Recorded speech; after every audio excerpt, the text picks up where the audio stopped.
चलिए हम शुरू करते हैं। आप सभी का स्वागत है हमारे प्रोग्राम में कौन बनेगा परमागम शिरोमणि में। ये बहुत ही खास मौका है कि 2018 बैच पूरा एक साथ आज एक साथ मिलके साथ में कुछ एक्टिविटी कर रहे हैं, क्योंकि 5 साल तो हम अपने ही अकेले बैच से ही गुफ्तगू हो पाते हैं, बट पहली बार आज सबसे रूबरू होने का मौका मिल रहा है। मैं आप सभी को गेम का पिन देता हूँ, तो आप अपना जो ऐप है उसमें ज्वाइन का बटन आप क्लिक करेंगे तो एक पिन का ऑप्शन आएगा। पिन है 6453960, आपको स्क्रीन पे दिख रहा होगा। अक्षत जी हमारे साथ जुड़ चुके हैं हमारे गेम में। अक्षत जी, रश्मि जी, ये लोग जुड़ चुके हैं। जो भी आपके बैचमेट्स हैं आप उनको फटाफट फोन लगा दीजिए कि जल्दी जल्दी आइए। तो आप सभी का स्वागत है कौन बनेगा परमागम शिरोमणि में।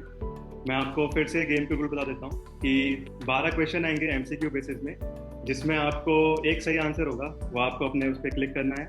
जो सबसे ज़्यादा जल्दी आंसर देगा उसको ज़्यादा पॉइंट्स मिलेंगे और उससे हम फर्स्ट सेकंड थर्ड डिसाइड कर सकते हैं। पर बिल्कुल भी टेंशन लेने की ज़रूरत नहीं है, क्योंकि हमको पता है कि आपके चौक्षम के उदय का प्रमाण है। तो फर्स्ट सेकंड थर्ड जो भी है वो तो हम अलग रखेंगे, बाकी यहाँ पे हम इंजॉय करने के लिए आए। तो मैं स्टार्ट करता हूँ। हमारा पहला क्वेश्चन आपकी स्क्रीन पे ये रहा जी। तो पहला क्वेश्चन है, तत्वार सूत्र के ग्रंथकर्ता का नाम क्या है। आपके स्क्रीन पे 4 ऑप्शन आएंगे। आचार्य कुंददेव, आचार्य समनभद्र, आचार्य उमा स्वामी, आचार्य अमृतचंद। आपको जो भी सही लगता है आंसर वो आप क्लिक करिए। याद करिए कि हमने 5th और 6th सेमेस्टर में तत्वार सूत्र के बारे में पढ़ा था।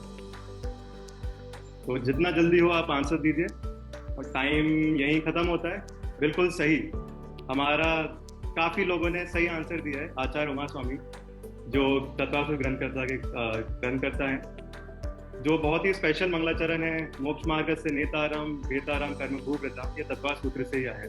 और मुझे लगता है कि यहाँ बैठे सभी लोगों ने सही आंसर दिया है। देखें किसने सबसे ज्यादा जल्दी किया है। तो निधि जी सन टेली बैच से सबसे ऊपर चल रही हैं आप। तो ऐसे ही आपको लीडर बोर्ड दिखता रहेगा कि मोक्ष में कौन से परमेष्ठी पद से जाना अनिवार्य है। 4 ऑप्शन दिख रहे हैं आपको। अब आपको लॉजिक से समझना है कि कौन से पद से हम परमेष्ठी पद मोक्ष में जा सकते हैं। आचार्य उपाध्याय अरिहंत सिद्ध, साधु अरिहंत सिद्ध, उपाध्याय अरिहंत सिद्ध या अरिहंत साधु सिद्ध। जल्दी करिए, हमारे पास टाइम की बहुत कमी है। अगर आपने नहीं दिया तो आपका आंसर ही नहीं जा पाएगा जी। सही आंसर है साधु, अरिहंत और सिद्ध। यही वो ऑर्डर है जिसके थ्रू हम मोक्ष में जा सकते हैं। 11 लोगों ने सही आंसर दिया है, बहुत ही बढ़िया। हाँ, तो तनु जी और रूबी जी ने बाजी मान ली है, वो थोड़े ऊपर आ गए हैं, बट लीड अभी निधि जी ने बनाई रखी है। तो चलता रहेगा ये, तो अभी तो गेम शुरुआत हुई है।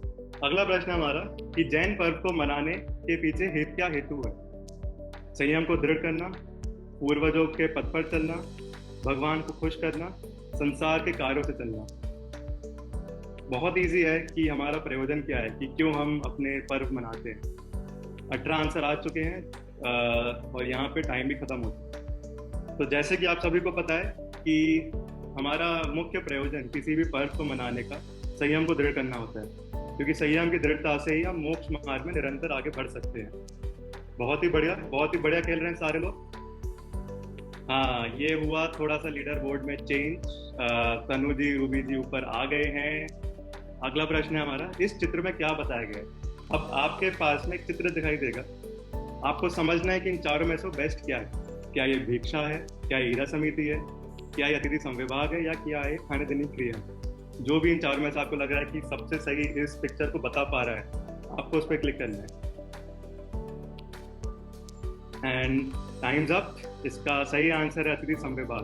तो अतिथि संविभाग का मतलब ये होता है कि अपने लिए तैयार किए गए भोजन में से विभाग करके अतिथि को देना। और इसके लिए 3 पात्र मुख्य होते हैं, उत्तम पात्र, मध्यम पात्र, जघन्य पात्र। तो यहाँ पे दिखाया गया है कि कैसे एक श्रावक उत्तम पात्र, जो कि हमारे मुनिराज हैं, उनको आहार दे रहे हैं अपने बनाए हुए सही भोजन से। बहुत ही अच्छा, काफी लोगों ने सही आंसर दिया है। रीना जी हमारी बहुत सही स्ट्रीक चल रही है कि पिछले 4 आंसर उन्होंने सही किए, बट थोड़ा जल्दी करें तो और आगे आ सकते हैं। जैसे अब रूबी जी आगे आ गए हैं। समय सार की टीका का क्या नाम है जी। आचार्य कुनकुन द्वारा रचित समय सार, इसकी टीका का क्या नाम है। जय दबला, आत्मख्याति, तत्व प्रदीपिका या दबला। ये हमने पढ़ा है अपने 4th ईयर में। तो मुझे लगता है कि सबको आंसर पता ही होगा, बहुत लोगों ने आंसर दे चुके हैं। आत्मख्याति। मैं चाहूंगा कि कोई भी चीटिंग नहीं कराए किसी भी को भी, सब अपने अपने आंसर अपने फोन में रखे, कोई फोन में नहीं जी। तो जैसा ही किसी ने बीच में बोल दिया था आत्मख्याति, आत्मख्याति इसका ही आंसर है। आचार्य अमृत चंद्र आचार्य द्वारा रचित, जिन्होंने समय सार पर आत्मख्याति समय सार कलश लिखा है।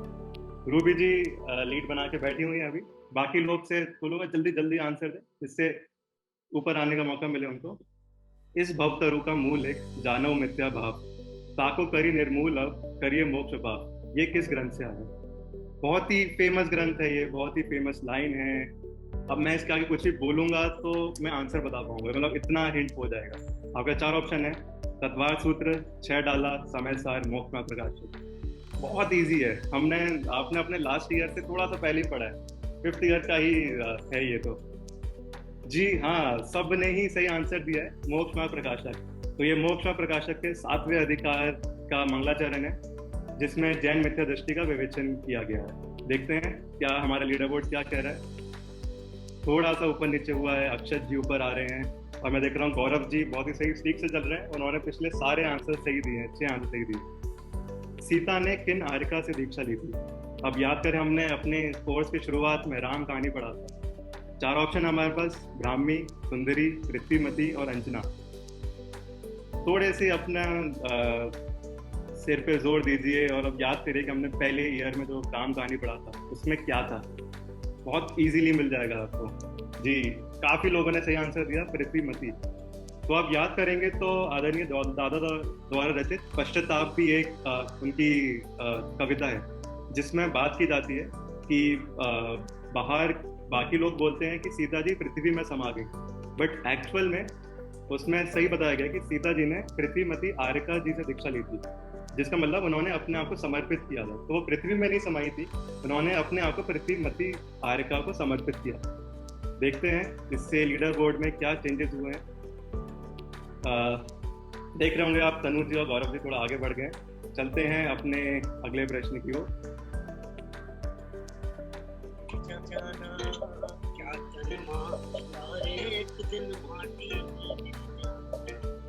पवन चले उड़ जाना रे बदले,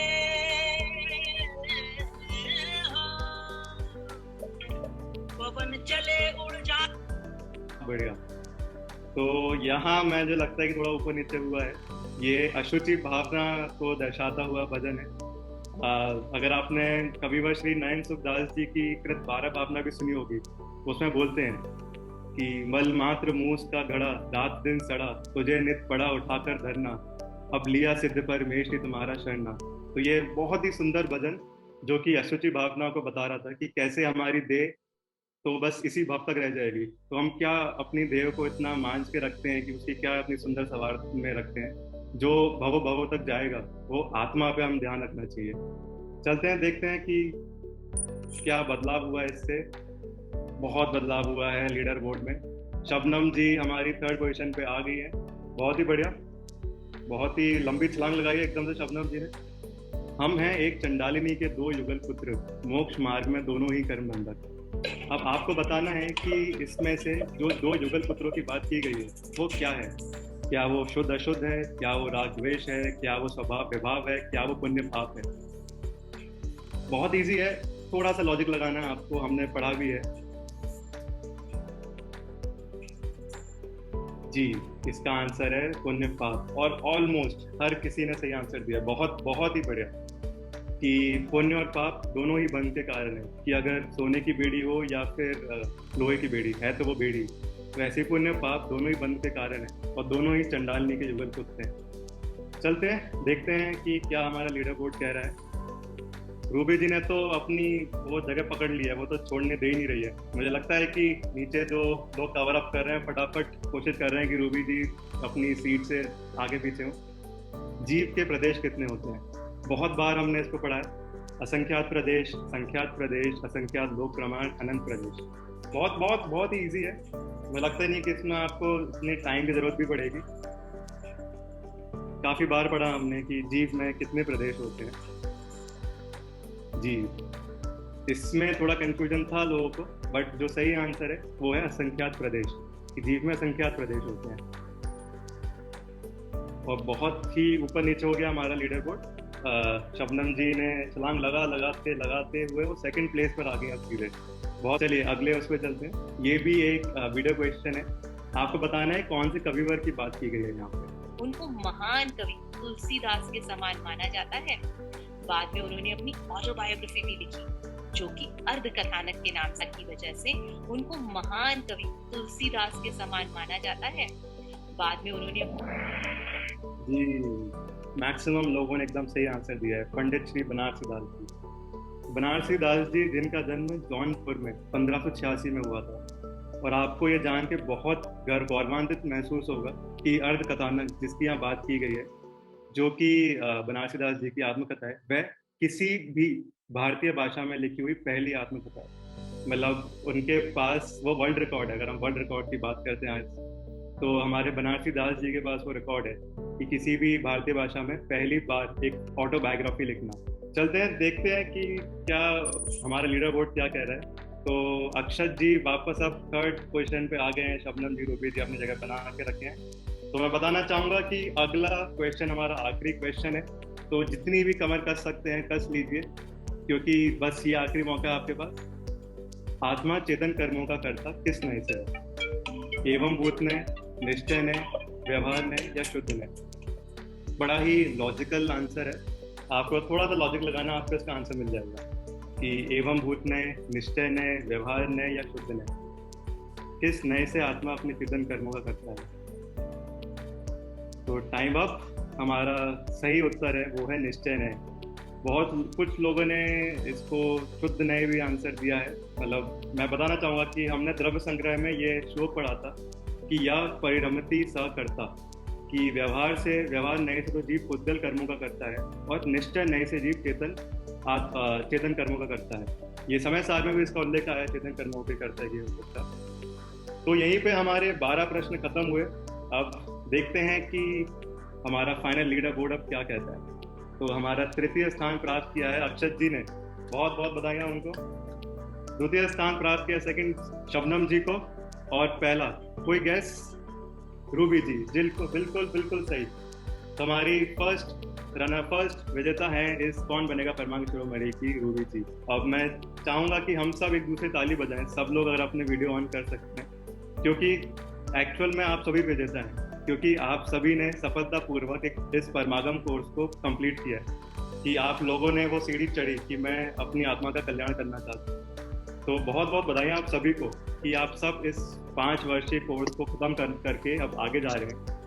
और मैं चाहता हूँ कि अब आप अपने कल्याण की ओर अग्रसर हो। और असल में देखा जाए तो ये अंत नहीं है, क्योंकि ये तो एक शुरुआत है कि अब आप आगे प्रभावना में लगेंगे, अपने निज कल्याण की ओर लगेंगे। तो मैं ये करके चाहूँगा कि सब लोग अपने एक्सपीरियंस शेयर कर पाएँ कि उनका कैसा 5 साल का एक्सपीरियंस था। एज ए एक्सपीरियंस में अंदर जब मतलब कोर्स स्टार्ट हुआ था, मतलब मैं हमेशा से मतलब या तो मतलब मंगलातन या कभी जयपुर उस तरह कहीं पढ़ने नहीं जा सका। तो जब ये कोर्स स्टार्ट हुआ तो मुझे मतलब एक काफ़ी अच्छा लगा कि हम घर पे रह के भी एक नियमित रूप से कोर्स के माध्यम से हम जुड़े रह सकते हैं, और मतलब नियमित क्रमिक रूप से जो ग्रंथ हैं उनका पढ़ना, उनको मतलब समझना, वो एक बहुत ही लाभदायक होता है। कि मतलब अगर हम क्रमिक रूप से नहीं जाते तो फिर होता है कई बार हम उन ग्रंथों को पढ़ ही नहीं पाते। तो इस प्रकार से मतलब मुझे काफ़ी लाभदायक लगा। सही मायने में जीवन जी ने कला सीखे यहाँ से। अब मैं चाहूँगा शबनम जी आके अपना एक्सपीरियंस शेयर करें। इस कोर्स को ज्वाइन कर के मेरे में बहुत ज़्यादा पॉजिटिव थिंकिंग आई है। मंदिर स्वाध्याय हम पहले भी करते थे, लेकिन स्वाध्याय पहले एक रीडिंग था, गए ग्रंथ आद्योपांत पूरे ग्रंथ पढ़ते थे, बस एक एज ए रीडिंग पढ़ते थे। लेकिन अब ग्रंथ का मन समझ में आया, अपने लिए राह समझ में आई, किस दिशा की ओर अग्रसर होना है, क्या करना है, रास्ता मिला है सतपथ पे जाने के। जय जय। बहुत ही बढ़िया। अब मैं चाहूँगा हमारे परमागम शिरोमणि अभी के विजेता रूबी जी आए और वो अपना एक्सपीरियंस शेयर करें कि कैसा रहा उनका 5 साल का सफर। पढ़ने में शुरू में तो ऐसा ही लगता था कि बस पढ़ लिया, कभी पढ़ा कभी नहीं पढ़ा। पर अब लास्ट के 2 ईयर में बहुत ज़्यादा अच्छा लगा पढ़ने में, और अब हमने इसे फिर से स्टार्ट किया है, हमें इतना अच्छा लगा ये। तो और कोई जो अपना एक्सपीरियंस शेयर करना चाहेंगे? हमें इतनी आसानी से पढ़ाया कि बस हम पढ़ते ही रहे और इतना इंटरेस्ट लगा इसमें कि अभी हमें लगता है कि बस ये इसमें आगे बढ़ते ही रहे, बस और कुछ नहीं चाहिए हमें। इस कोर्स ने जो है सिखाया है शांति, सहजता। 5 साल पहले मेरा जो लाइफस्टाइल था और अभी के लाइफस्टाइल में बहुत मतलब चेंजेस है जिन्हें ये 5 साल मतलब ऐसा गोल्डन टाइम रहा, ऐसा लगता है जैसे जैन कुल में पैदा होना अब सार्थक हुआ है कि सबने इतनी मेहनत से ये प्लेटफॉर्म तैयार करके हम सबको पूरे आद्योपांत हमें अध्ययन कराया घर बैठे। हमें तो पूरा स्मारक में पढ़ने जैसा लाभ प्राप्त हुआ घर में बैठ के। सो अभी आगे भी इसको कंटिन्यू रखेंगे और कोई ग्रंथ चालू करके पहले से आखिर तक पढ़ने की ही कोशिश करेंगे। Thank you so much.